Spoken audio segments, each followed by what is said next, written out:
Hello YouTube, I'm here from Blue Needle Studios, and in today's Photoshop tutorial I'm going to be showing you how to use filters. Now what filters are is just basically filters which allow you to edit your images or just any sort of thing that you're creating in Photoshop.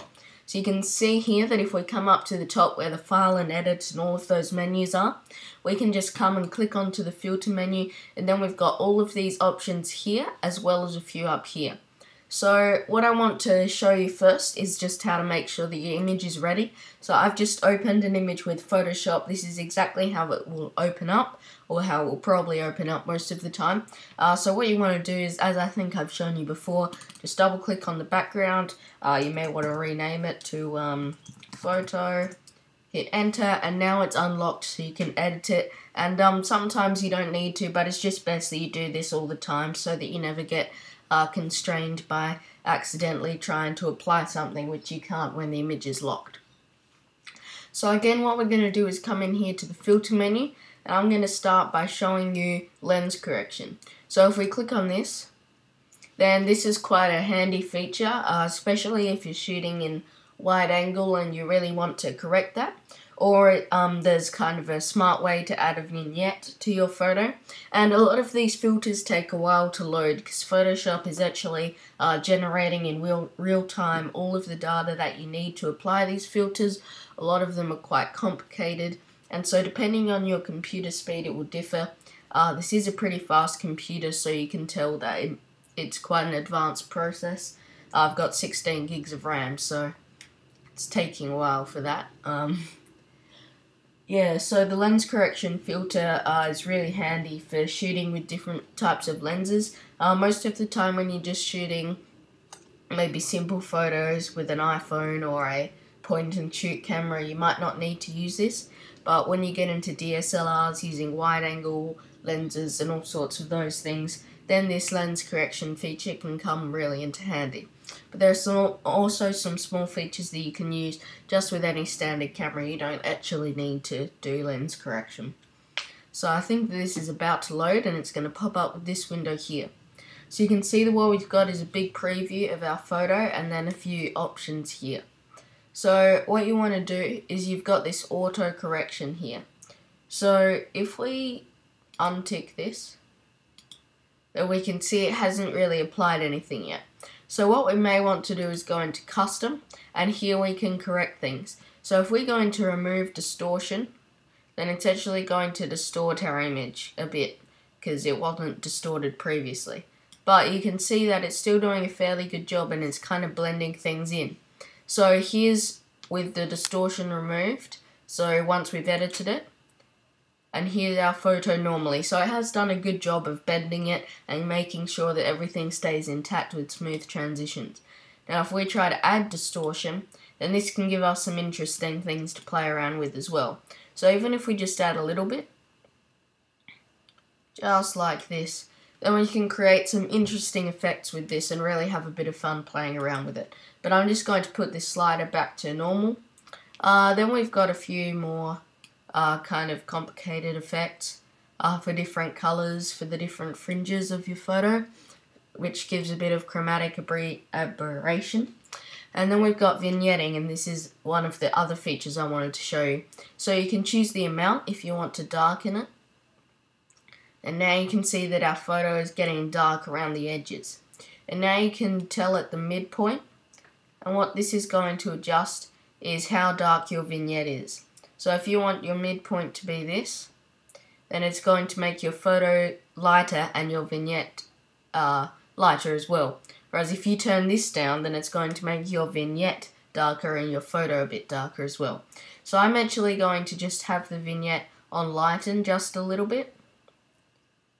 So I'm just, actually no, I'll put it down to darken. So I'm just going to leave it here at plus 39. Then we've got transform. We can change this perspective vertically. This can also give us some really interesting effects. So you can see that the photo now looks like it's going away from us. It doesn't execute too well, but if you're looking for something fun, then it can actually look pretty cool. So we're just going to go ahead and press OK once we've added our little vignette. I hope you know how to apply lens correction now. And so now you can see that it's brought that up live in our photo. So let's try another filter. There's also Liquify. If we click on this, I'm going to start to try going through them quickly. Then we can actually paint over our photo and it will liquefy our picture. So if we just draw wherever we want, say if we wanted it, if we draw all over this leaf, then once it loads, it may take a while, it may have a bit of a lag after you've drawn it, then you can see that our brush now looks like liquid. So I've got our little brush here, we can control it here. If we wanted to do the whole photo, and we could just come around like that. And then obviously it will take a while to load because there's a lot going on behind the scenes, and it's probably still going. But it's really fun just to draw around your photo and see what happens with these different effects. So again, you can change the brush size. If you wanted to try some more complicated effects, you could even try setting the brush size at really small. You've got some different mask options. All of these are slightly more advanced options that I might go into in a much later video of the series. But basically this is all you need to just be able to get the hang of the effect. So if we want to turn this down to maybe 40, if it's going to let us. Okay, let's just press cancel. Okay, now it's turning. Alright, so we've shown you that. So then we've got a vanishing point. This is a bit more of an advanced effect. It's not the kind of thing that you might want to fiddle around with. You can basically just tell it where the vanishing points are. So if you wanted your vanishing points here, then you can kind of control the size of the grid, and you can just get, it helps if you're doing like 3D drawing and stuff. But it's a bit more complicated and you may not want to play around with it now. So then we're going to go back, and now you can see that we've done all of these, and now we can come into all of these menus here. So there's heaps of filters. This is just part 1 of the video. I've just decided I'm going to be doing a part 2 because there's heaps of effects and I really want to show them all. Actually, it might be 3 parts to be honest. Okay, so if we come into colored pencil, then this is in the artistic category of effects. You can see that it makes our photo look like a drawing. It's really up to personal taste whether you love it or hate it. It does look better in some photos and worse in others. I think that in this one it doesn't look too bad. You can change a lot of parameters here. You can change the stroke pressure, which is kind of how bright and hard your lines are. You can change the paper brightness, which is just the background. So if we really wanted to liven this up, we can increase the pencil width to give us thicker strokes. And so, you can do a few things. So then let's come into cutout. So you can see that we can just browse through all of these here. And now you can see what it's done is basically choose a few colors to represent our photo by finding which colors make up the majority of our picture. So you can see that we've got levels 4, so that means that there are going to be 4 colors. And we have all sorts of parameters here, which control different things. You can change how simple the edges are, so whether they're really curvy, or so you can see now it looks really simple. Or if we turn that right down to the opposite end of the scale, you can see that everything looks a bit more jutted, so I like to have it up around 6.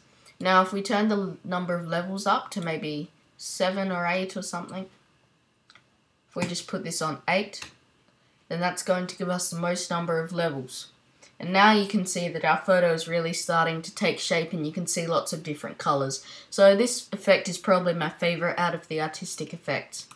Then we've got dry brush, and this one's really nice too. You can also control many parameters and it just gives it a really nice brushed feeling obviously, but I think that it's pulled off quite well. So you can change the amount of detail that's shown. I like to turn this down a bit. I like to put the texture up, which will just give it even more of a painting kind of feel, but not too much, otherwise it just kind of looks overdone. Then I sometimes like to turn the brush size up or down, really depending on the photo.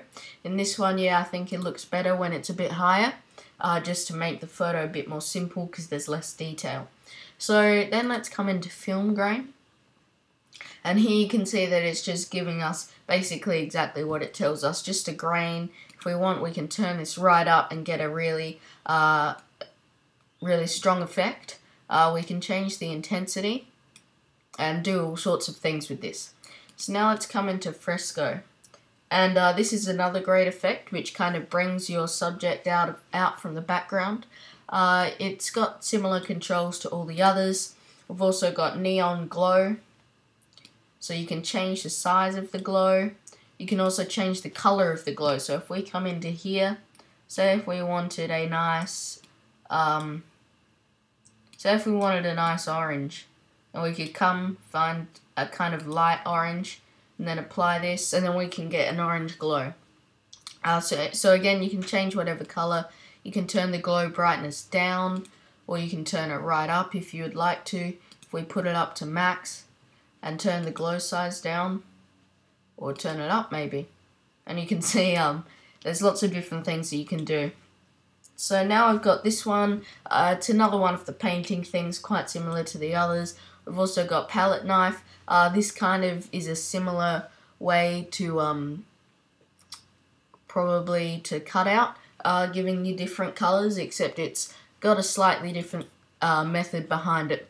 So you can change all of these parameters again. You can change how much detail is in there, so you can see that things are kind of working in a bit of a hexagon sort of thing, but the shapes kind of vary.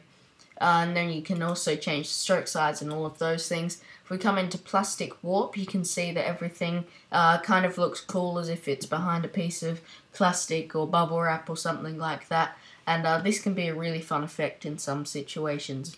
You've also got to poster the edges, and this will give you a good effect. You've got rough pastels. You've got smudge stick. I like this one quite a bit. You've got sponge. I think this one's a bit overdone, not really one of my favourites. Under painting, this one's not bad. And then you've also got watercolour. I don't mind this one too much myself. I think that this one's pretty okay. And so I'm actually going to finish there. In the next video I'm going to be going through more filters, and then I'll see if I think I should do a part 3, or if I've covered enough in 2 parts of this filters section of my beginner's Photoshop CS5 tutorial. So I hope that you've enjoyed this video. Please like, comment and subscribe. It helps me out more than you could imagine. Make sure you check out the rest of my tutorial series and click the link below to see my channel, and I'll see you later.